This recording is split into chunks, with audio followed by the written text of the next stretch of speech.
जय Hind friends, welcome back. तर आज आपण पाहणार आहोत एक वर्षाच्या चालू घडामोडी महारिव्हिजनचा पाठ 12वा. तर चला सुरुवात करूयात.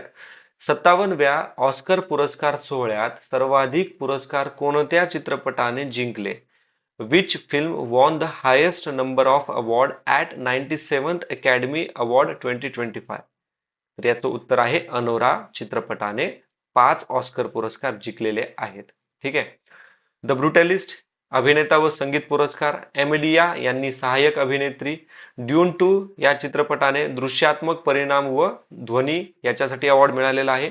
अनोरा या चित्रपटाला 5 ऑस्कर पुरस्कार मिळालेले आहेत. कोणकोणत्या कॅटेगरीसाठी? तर सर्वोत्तम चित्रपट, अभिनेत्री, दिग्दर्शक, मूळ पटकथा, चित्रपट संकलन याच्यासाठी. आणि 57वा ऑस्कर सोहळा कुठे होस्ट करण्यात आलेला होता? तर हॉलिवूड लॉस एंजेलिस मध्ये होस्ट करण्यात आलेला होता.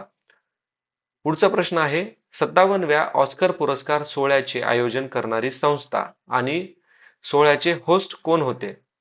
तर संस्था आहे academy of motion picture arts and science आणि होस्ट आहेत कॉनन ओब्रायन. ऑप्शन बी याचं करेक्ट उत्तर आहे. आणि ऑस्कर पुरस्काराची सुरुवात केव्हा झालेली होती? 1929 मध्ये सुरू झालेली होती. पुढचा प्रश्न आहे, खालील विधानांचा विचार करा आणि योग्य पर्याय निवडा. 57व्या ऑस्कर पुरस्कार सोहळा 2 मार्च 2025 रोजी डॉल्फी थिएटर लॉस एंजेलिस येथे झाला. सर्वोत्तम आंतरराष्ट्रीय चित्रपटाचा ऑस्कर प्रथमच ब्राझीलच्या आय एम स्टील हिअर या चित्रपटाला मिळाला. ॲडियन ब्रॉन्डी यांनी द ब्रुटॅलिस्टसाठी सर्वोत्कृष्ट अभिनेत्याचा ऑस्कर दुसऱ्यांदा जिंकला.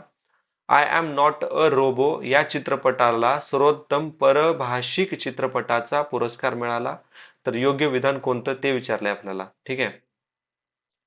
एकदा इंग्लिश मध्ये बघूयात. 57व कुठे होस्ट करण्यात आलेलं आहे? लॉस एंजेलिस मध्ये. Brazil won its first ever Oscar for best international feature film. काय नाव आहे त्या मूवीचं? I am still here. आणि त्यानंतर आहे Adrien Brody won his second best actor Oscar for कशासाठी? ब्रुटलिस्ट साठी. I am not a robot won the best international feature film award. तर मित्रांनो, याचं करेक्ट उत्तर आहे ऑप्शन नंबर ए. 1, 2, 3 याचं करेक्ट विधान आहे.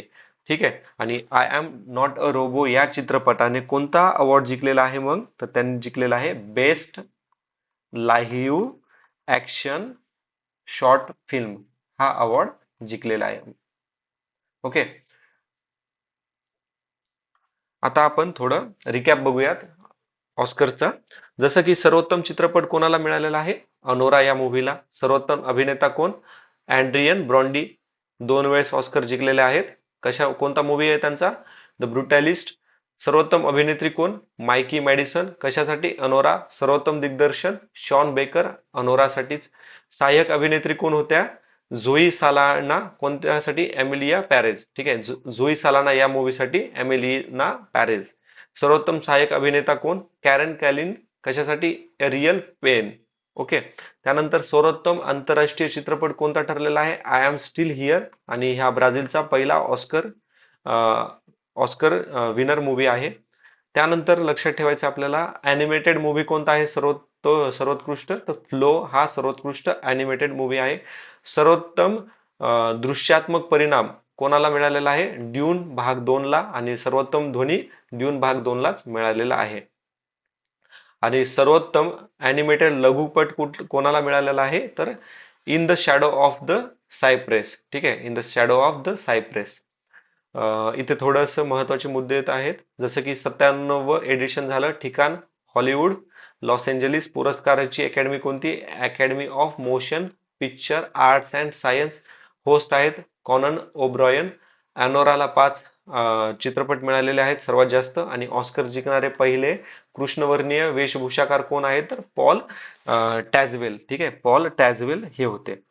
त्याच्यानंतरचा प्रश्न आपण पाहूयात आता. खेलो इंडिया युवा क्रीडा स्पर्धा. युवा क्रीडा स्पर्धा कोणत्या राज्यात आयोजित करण्यात आलेल्या आहेत? तर त्या आयोजित करण्यात आलेल्या आहेत बिहारमध्ये. कुठे? बिहारमध्ये. आणि याचा शुभांकर कोण आहे? तर शुभांकर आहे गजसिंह. ठीक आहे. गजसिंह हा शुभांकर आहे. ओके. मॉस्क मॅस्कॉट आहे. खेलो इंडिया युवा स्पर्धा बिहारमध्ये आयोजित 4 ते 15 मे 2025. यजमान राज्य बेगुसराई भागलपूर. घोषवाक्य काय आहे? खेल के रंग बिहार के संग. आणि शुभंकर कोण? गजसिंह. कोण आहे? गजसिंह. खेलो इंडियाचा सुरुवात केव्हा झालेली आहे? 2018 मध्ये. केव्हा झालेली आहे? 2018 मध्ये. आणि उद्देश काय आहे? एम काय आहे? ऑब्जेक्टिव्ह काय आहे? क्रीडा संस्कृतीला चालना देणे आणि ऑलिम्पिकसाठी तरुण प्रतिभा निवडणे. ठीक आहे. पुढचा प्रश्न आहे खेलो इंडिया पॅरा गेम्स. ठीक आहे. पॅरा गेम्स 2025 चा शुभंकर कोणता आहे? गजसिंह आपण बघितला कशाचा शुभंकर आहे गजसिंह हा खेलो इंडिया युवा क्रीडा स्पर्धेचा. कुठं होणार आहे ती? बिहारमध्ये. आणि खेलो इंडिया पॅरा गेम्सचा शुभंकर आहे काय आहे? तो आहे उज्ज्वला चिमणी. आणि खेलो इंडिया पॅरा गेम्स कुठे होणार आहेत? तर त्या होणार आहेत नवी दिल्लीमध्ये. ठीक आहे. नवी दिल्लीमध्ये होणार आहेत. ठीक आहे. गजसिंह हा युवा क्रीडा स्पर्धेचा शुभंकर. हरगिला पक्षी संवर्धन संदर्भात आहे. फ्लो हा ऑस्कर विनर अॅनिमेटेड चित्रपट आहे. ठीक आहे. पुढचा प्रश्न पाहूयात आता. अजय भूषण प्रसाद पांडे यांची आशियाई पायाभूत सुविधा गुंतवणूक बँकेच्या कोणत्या पदासाठी नियुक्ती करण्यात आलेली आहे? Ajay Bhushan Prasad Pandey has been appointed to which position in the Asian infrastructure investment bank? तर याचं उत्तर आहे ऑप्शन नंबर बी, उपाध्यक्ष या पदासाठी नियुक्ती करण्यात आलेली आहे. आता एशियन इन्फ्रास्ट्रक्चर इन्व्हेस्टमेंट बँक याचं हेडक्वार्टर कुठे आहे? तर ते आहे बीजिंग, चायनामध्ये. ठीक आहे. भारत याचा मेंबर आहे का? हो, भारत याचा फाउंडिंग मेंबर आहे. याची सुरुवात 2016 मध्ये झालेली आहे. ठीक आहे. आणि सध्या याच्यामध्ये 110 सदस्य देश आहेत. आता एक लक्षात ठेवा, एशियन इन्फ्रास्ट्रक्चर बँक मध्ये फक्त एशियन कंट्रीजच मेंबर असतात का? तर नाही, बाकीच्या कंट्रीज पण याच्यात मेंबर आहेत, जसं की USA. ठीक आहे. आता अजय भूषण प्रसाद पांडे हे माजी अर्थ सचिव होते आणि 1984 बॅचचे ते IAS अधिकारी आहेत, महाराष्ट्र कॅडर मधले. त्यांनी unique identification authority of India UIDAI चे मुख्य कार्यकारी अधिकारी म्हणजे CEO म्हणून पण काम बघितलेलं आहे त्यांनी. ओके. आता पुढचा प्रश्न पाहूयात आपण. 23व्या भारतीय कायदा आयोगाचे अध्यक्ष म्हणून कोणाची नियुक्ती करण्यात आलेली आहे? तर who has been appointed as the chairperson of 23rd law commission of India? तर एक गोष्ट लक्षात ठेवा, law commission of India he constitution body नाहीये ना स्टॅच्युटरी बॉडी आहे. ही नॉन स्टॅच्युटरी बॉडी आहे. ठीक आहे. नॉन स्टॅच्युटरी बॉडी आहे म्हणजेच गैर वैधानिक संस्था आहे, जिचा कार्यकाळ असतो 3 वर्षाचा. आणि कोणत्या मिनिस्ट्रीच्या अंडरमध्ये असते ही? कायदा आणि न्याय मंत्रालय म्हणजे ministry of law and justice. ठीक आहे. तर याचं उत्तर आहे ऑप्शन नंबर 3, दिनेश माहेश्वरी. आता एक लक्षात ठेवा, 22वे कोण होते? ऋतुराज अवस्थी होते. त्यानंतर 21वे होते BS चव्हाण आणि 20वे होते DK जैन. ठीक आहे. आणि 23वे कोण आहेत? दिनेश माहेश्वरी. तर हे गोष्टी लक्षात ठेवा. पुढचा प्रश्न बघूयात आपण आता. MGS नारायण यांची प्रमुख ओळख कोणती होती? ठीक आहे. MGS नारायण यांना कशामुळे ओळखल्या जायचं? What has the primary identity of MGS Narayan? तर यांची ओळख आहे ज्येष्ठ इतिहासकार व शिक्षण तज्ञ. कोण आहेत? ज्येष्ठ इतिहासकार व शिक्षण तज्ञ. आणि हे न्यूज मध्ये का होते? तर हे यांचं निधन झालेलं आहे, त्यामुळे हे न्यूज मध्ये होते. त्यांची पुस्तकं लक्षात ठेवा. कल्चरल सिम्बॉयसिस इन केरला आणि Calicut the city of truth revisited. ठीक आहे. पुढचा प्रश्न आहे, चंद्राच्या पृष्ठभागावर पृथ्वीवरील global navigation satellite system GNSS signal मिळविण्यास यशस्वी ठरलेला प्रयोग कोणता आहे? आपल्याला ना कोणता प्रयोग आहे ना तो विचारलाय. विच एक्सपेरिमेंट सक्सेसफुली रिसिव्ड अर्थ based global navigation satellite system signals on the moon surface? Moon सरफेसवर कोणते भेटलेलं आहे आपल्याला? तर याचं उत्तर आहे लुनार GNSS रिसिव्हर एक्सपेरिमेंट. ठीक आहे. आता याच्याबद्दल थोडीशी माहिती बघूयात. चुकीचे जे ऑप्शन आहेत आपल्याला, जसं की ब्लू होस्ट लुनार लँडर, तर हे चंद्रावर उतरविण्यासाठी वापरलेलं आहे त्यांनी. आर्टेमिस चंद्र मोहीम कार्यक्रम आहे हा, आणि नाविक भारताचा जीएनएस प्रणाली आहे. आता याच्यामध्ये ना थोडं अजून डेप्थ मध्ये अनालिसिस बघूया. जसं की हा जो प्रयोग आहे ना, कोणता प्रयोग आपण बघितला, तो होता लुनार जीएनएस रिसिव्हर एक्सपेरिमेंट. तर हा प्रयोग नासा आणि इटालियन स्पेस एजन्सीने जॉईंटली केलेला आहे. तर हा लक्षात ठेवा, एक्झामिनर विचारू शकतो आपल्याला. त्याच्यापेक्षा महत्वाचा आपल्याला हा जो मुद्दा आहे ना, तो महत्वाचा आहे. कारण की एक्झामिनरने ना एमपीएससी मध्ये आणि इव्हन युपीएससी मध्ये पण हा प्रश्न विचारलेला आहे. युपीएससी मध्ये 2023 मध्ये हा प्रश्न विचारलेला होता, आणि एमपीएससी मध्ये 2000 मे बी 22-23 मध्येच विचारलेला आहे. एक मिनिट. तर ग्लोबल पोझिशनिंग सिस्टीम, ज्याला आपण जीपीएस म्हणतो, आपण सर्व आपल्या मोबाईलमध्ये जीपीएस वापरतो, तर हे कोणाचं आहे? अमेरिकेचं आहे. गॅलिलिओ कोणाचा आहे? युरोपियन युनियनचा आहे. बेडू कोणाचा आहे? चायनाचा आहे. ठीक आहे, बेडू चायनाचा आहे. आणि ग्लोनास कोणाचा आहे? रशियाचं. आणि भारताचं आहे नाविक. भारताचं काय आहे? नाविक. National aeronautics and space administration म्हणजे नासा च्या सुनीता विल्यम्स कोणत्या तारखेला पृथ्वीवरती सुखरूप परतल्या? तर त्या सुखरूप परतल्या 18 मार्च 2025 मध्ये. केव्हा परतल्या? 18 मार्च 2025 मध्ये. लक्षात ठेवा, स्पेस मध्ये सर्वात जास्त टाइम्स किंवा डेज स्पेंड करणाऱ्या कोणत्या विमेन आहेत? सर्वात जास्त दिवस स्पेंड करणाऱ्या विमेन आहेत कोण? सुनीता विल्यम्स. ठीक आहे, विमेन मध्ये सर्वात जास्त कोण आहेत? तर सुनीता विल्यम्स आहेत. आता हे जे मिशन होतं ना इंटरनॅशनल स्पेस स्टेशन वरती, तर त्यांच्यासोबत कोण कोण अजून अजून 4 अंतराळवीर होते. जसे की बॅरी, त्यांनाच बुच विल्मोर असं पण म्हणतात. त्यानंतर निक हेग आणि रशियाचे कॉस्मोनॉस्ट अलेक्झांडर, असे 4 जण हे स्पेस मध्ये होते. ठीक आहे. पुढचा प्रश्न आहे, खालील विधानांचा विचार करा आणि योग्य पर्याय निवडा. सर्वात महत्वाचा प्रश्न आहे, लक्षात ठेवा हा. 23 एप्रिल 2025 रोजी पंतप्रधान नरेंद्र मोदी यांच्या अध्यक्षतेखाली कॅबिनेट समितीच्या बैठकीत पाकिस्तान बरोबरचा सिंधू पाणी वाटप करार स्थगित करण्याचा निर्णय घेण्यात आला. या बैठकीत अटारी सीमेवरील तपास नाका बंद करणे आणि पाकिस्तानी नागरिकांना सार्क म्हणजेच south Asian association for regional corporation visa न देण्याचा निर्णय घेण्यात आला. सिंधू पाणी वाटप करारावरती भारतातर्फे स्वाक्षरी जवाहरलाल नेहरू यांनी आणि पाकिस्तानचा डिक्टेटर अयूब खान यांनी केलेली आहे. सिंधू पाणी वाटप करारानुसार रावी, बियास आणि सतलज या नद्या पाकिस्तानच्या वाट्याला देण्यात आलेल्या आहेत. तर याच्यापैकी बरोबर विधान कोणतं ते विचारलंय आपल्याला. तर याचं उत्तर आहे 1, 2, 3.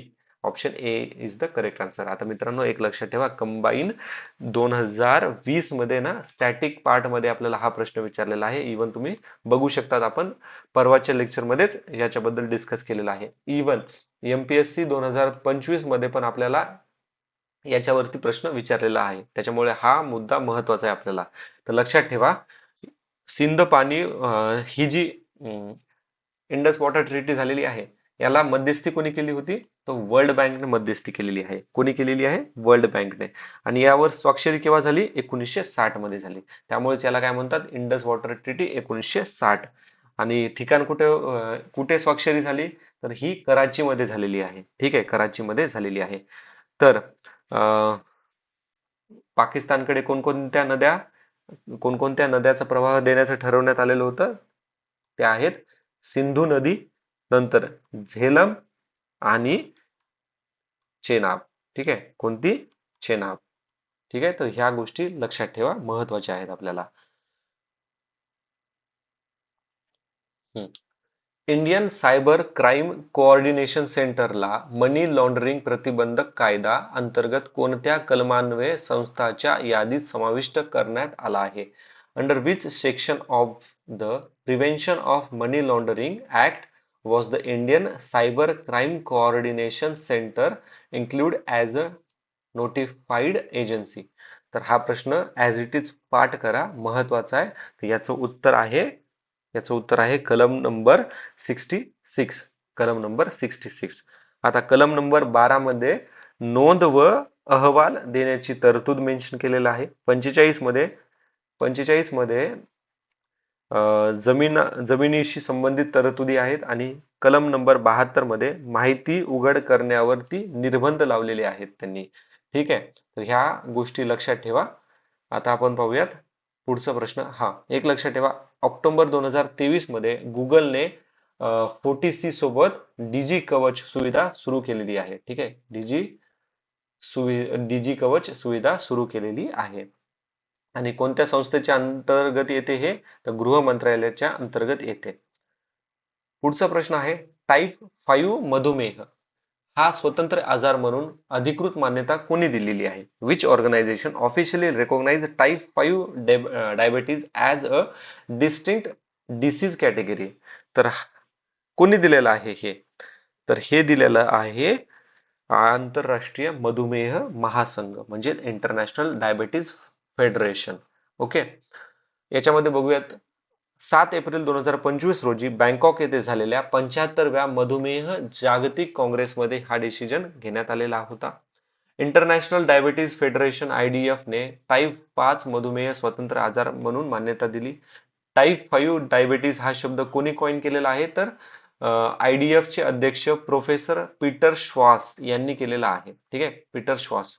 आणि 1955 मध्ये जमैकामध्ये जे टाईप डायबिटीज प्रथम ओळखण्यात आलेला होता किंवा पहिल्यांदा फाउंड झालेला होता. हा जो आजार आहे कमी व मध्यम उत्पन्न देशातील कुपोषित तरुण प्रौढांना होतो. 1985 मध्ये WHO ने माल न्यूट्रिशन रिलेटेड डायबिटीज मेलेटस वर्गीकरण केलेले आहे, पण 1999 ला रद्द केलेले आहे. हे गोष्टी लक्षात ठेवा. पुढचा प्रश्न बघूयात आपण. खालील विधानांचा विचार करा आणि योग्य पर्याय निवडा. ओडिसा सरकारने 24 एप्रिल 2024 रोजी सिमलीपाल वाघ प्रकल्प, सिमलीपाल टायगर रिझर्व राष्ट्रीय उद्यान म्हणून अधिसूचित केले. सिमलीपाल हे वन्य मेलॅनिस्टिक वाघाचे जगातील एकमेव निवासस्थान आहे. भितरकनिका नंतर सिमलीपाल हे ओडिसातील दुसरे आणि देशातील 107वे राष्ट्रीय उद्यान ठरले आहे. सिमलीपाल राष्ट्रीय उद्यान हे लडाख मधील हेमिस राष्ट्रीय उद्यानानंतर देशातील दुसऱ्या क्रमांकाचे सर्वात मोठे राष्ट्रीय उद्यान आहे.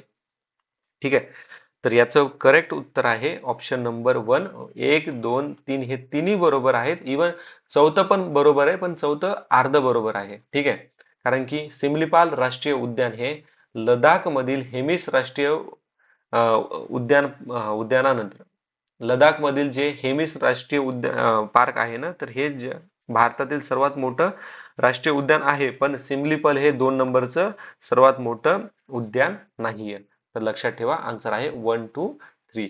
सिमलीपाल बद्दल थोडीशी माहिती बघूयात आपण. जसं की सिमलीपालचं क्षेत्रफळ आहे 845.70 चौरस किलोमीटर. त्यानंतर स्थान कुठे आहे? तर मयूरभंज जिल्हा ओडिसामध्ये.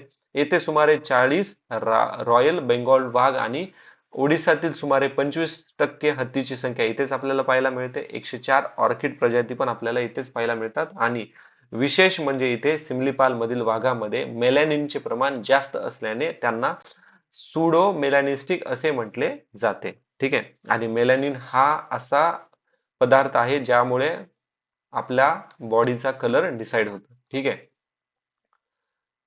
पुढचा प्रश्न आहे, खालील विधानांचा विचार करा आणि योग्य पर्याय निवडा.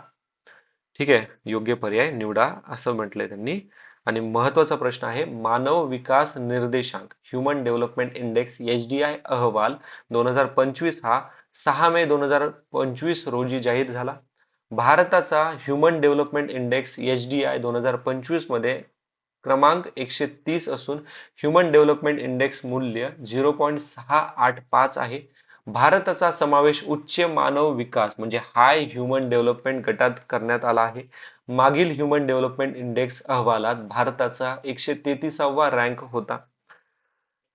तर याचं बघा, करेक्ट उत्तर आहे ऑप्शन नंबर 1, 1, 2, 4 हे विधान बरोबर आहेत. भारताचा समावेश उच्च मानव विकासामध्ये नाही झालेला, तर मध्यम मानव विकासामध्ये म्हणजेच मीडियम ह्युमन डेव्हलपमेंट मध्ये झालेला आहे.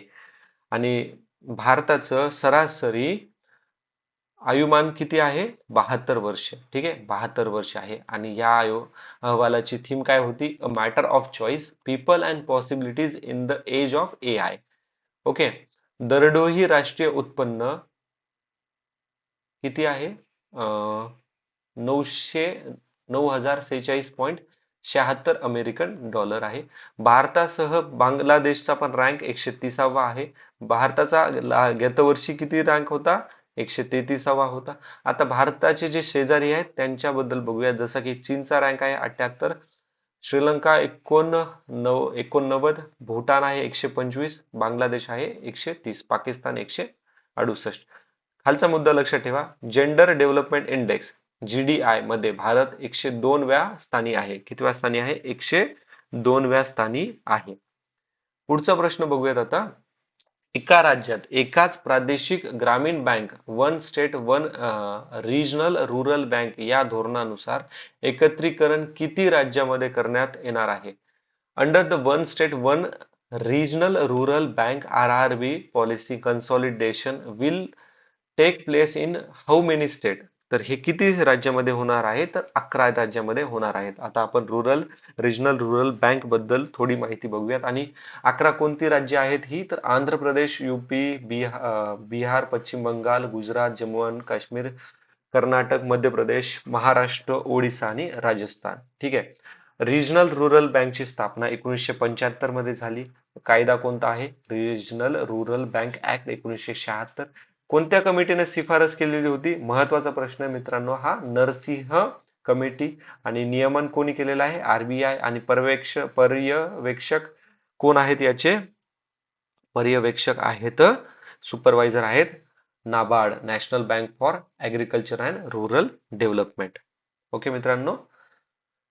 ओके, तर भेटूयात आपण नेक्स्ट लेक्चर मध्ये. जर तुम्हाला काही डाऊट्स असतील तर प्लीज मला कमेंट बॉक्समध्ये मेन्शन करा, किंवा काही फीडबॅक पण द्यायचा असेल तर प्लीज कमेंट बॉक्समध्ये मेन्शन करा. PDF साठी तुम्ही आपल्या टेलिग्राम चॅनलला जॉईन करा. Thanks for watching. See you in next video. जय हिंद. Take care.